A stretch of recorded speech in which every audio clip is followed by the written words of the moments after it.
आता बातमी आहे आंबेगाव गावठाण येथून।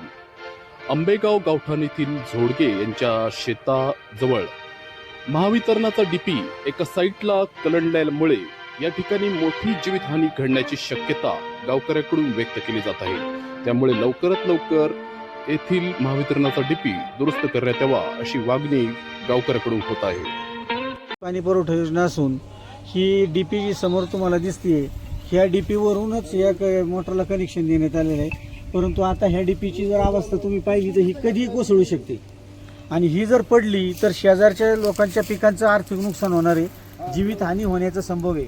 त्यामुळे MSCBने लवकरात लवकर कारवाई करून ही व्यवस्थित आम्हाला हे करून द्यावी, याला ताण वगैरे टाकून डीपी सरळ करून देण्यात यावी। आम्ही वारंवार MSCBशी पत्रव्यवहार ग्रामपंचायतीने केलाय, परंतु ग्रामपंचायत काही याची दखल घेत नाही। त्यामुळे MSCBने याची वेळेत दखल घ्या, नाहीतर आता लोकांची काढायला आलेली पिकं जी तुम्हाला आता समोर दिसतात या त्याच्यामुळे त्यांची आर्थिक हानी होऊ शकते आणि एखादी जीवितहानी पण होण्याचा संभव आहे।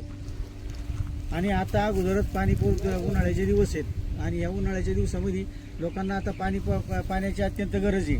अगोदरच विहिरीला पाणी कमी आहे, त्यात पाणी पुरवठा व्यवस्थित होत नाही, कॅनलला पाणी कमी असल्यामुळं, आणि त्यात जर हा प्रकार घडला तर पुन्हा महिनाभर आम्हाला पाण्या वाचून वंचित राहावं लागणार आहे।